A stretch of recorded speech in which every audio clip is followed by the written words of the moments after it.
World university championship shooting में भारत ने gold जीतकर कीर्तिमान स्थापित किया और साबित कर दिया कि विश्व में भारत भी एक अहम राष्ट्र है। वैसे तो भारत की जो के महापुरुष हैं उनकी ख्याति विश्व विख्यात है और मानव रचना भी अपनी एक अहम शिक्षा की पहचान विश्व में जमा रहा है। सर, आज वर्ल्ड यूनिवर्सिटी चैम्पियनशिप जो शूटिंग का आयोजन किया गया है, आज आखिरी दिन है, तो क्या कहना चाहेंगे सर, क्या एक्सपीरियंस रहा? सारे एथलीट्स ने बहुत अच्छा परफॉर्म किया जी। और 23 देशों से यहाँ पे एथलीट पार्टिसिपेट कर रहे थे जी। और भारत जो है हमारा देश वो नंबर 1 टैली पे रहा, हमारे मैक्सिमम मेडल्स हैं। और मुझे लगता है कि इस तरीके के इवेंट जो है वो सिर्फ खेल नहीं बल्कि एक देश का कल्चर और देश की हिस्ट्री भी सिखाते हैं। तो जब आज मल्टीपल देशों से लोग यहाँ पे आए, उन्होंने हमारे भारत की फ़िलॉसफी को समझा, देखा। जो ये सुनते हैं अतिथि देवो भव, तो आज उन्हें पता चला कि होता क्या है। होता गया। वैसे देखा जाए कि भारत से गौतम बुद्ध जी भी गए हैं और कई देशों में उन्होंने अपना परचम लहराया है और कहीं ना कहीं उन्हीं के लगता है पदचिन्हों पर चलकर आप भी कहीं ना कहीं वो जो भारत का जो अतिथि है और देवो भवा है, ऐसी बहुत सी जो हमारी परंपराएं हैं वो कहीं ना कहीं एक पन्नों में दब के रह जाती हैं। उनको कहीं ना कहीं आपने बाहर निकालने का काम किया है और जो इस तरह के आयोजन क्या आगे भी चलते रहेंगे? देखिए, गौतम बुद्ध जी का जो कंट्रीब्यूशन है जी। वो अतुल्य है, उससे तो कोई किसी को कंपेयर कर ही नहीं सकता। जी। उसके पास तक कंपैरिजन के बारे में सोचना भी बहुत दूर होगा। जी। पर हाँ, यूनिवर्सिटी और एजुकेशन सेटअप जो है जी। वो विद्या का और कल्चर को बनाने का काम करता है। तो जी। जब यूनिवर्सिटीज़ कॉलेजेस के बच्चे आपस में मिलते हैं तो वो एक जी। दूसरे के देश के बारे में जानते हैं, समझते हैं।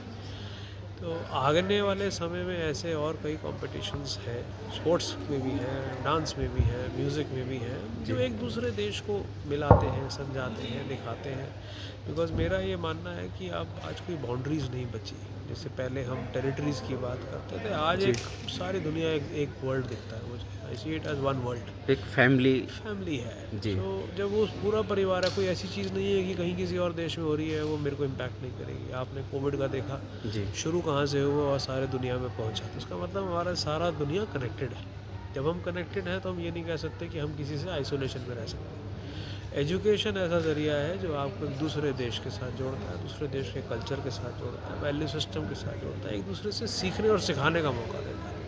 और खेल आपको अपनी शक्ति दिखाने का मौका देता है। 2 तरीके हैं अपनी शक्ति दिखाने का, या तो युद्ध कर सकते हैं, अगर अपना झंडा किसी और के देश में फहराना है, या तो युद्ध करो या खेलो। तो मुझे लगता है खेलना एक बेहतर ज़रिया है झंडा फहराने का। जी। वैसे आपने आज यहाँ पर देखा है कि भारत ने भी मेडल लिए हैं और भी कई राष्ट्र इसमें प्रतिस्पर्धा में आगे रहे हैं, तो उन राष्ट्रों के बारे में और अपने राष्ट्र के बारे में क्या कहना चाहेंगे? देखिए, स्पोर्ट्स में कंपटीशन बढ़ रहा है, जी। बहुत कंपटीशन बढ़ रहा है। हमारे साथ बहुत देश ऐसे हैं जो हम जी। एक-एक पॉइंट के पीछे शूट ऑफ में मेडल किसी ने लिया या किसी ने छोड़ा।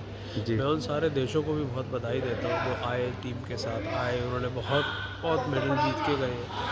तो मुझे उनको बधाई देनी है, और जिन लोगों को टीम्स को मेडल नहीं मिले, मेरे को लगता है वो यहाँ से सीख के गए हैं। खाली हाथ तो कोई भी नहीं गया है, कोई मेडल लेके गया है, कोई एक्सपीरियंस और सीख लेके गया है।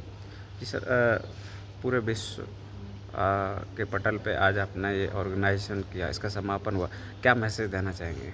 मैसेज ये देना चाहता हूँ कि वर्ल्ड में ऐसे बहुत सारी चीज़ें हैं जो हम अपने देश में लाने से चूकते थे। आज सारी दुनिया मेरे देश की तरफ देख रही है। हर छोटे से बड़ा देश आज भारत को देख रहा है। तो वो मेरे को इग्नोर नहीं कर सकते आज।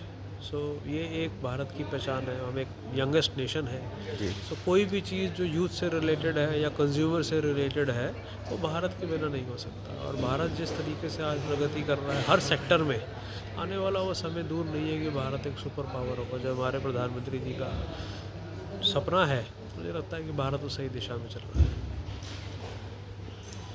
Thank you sir. Thank you.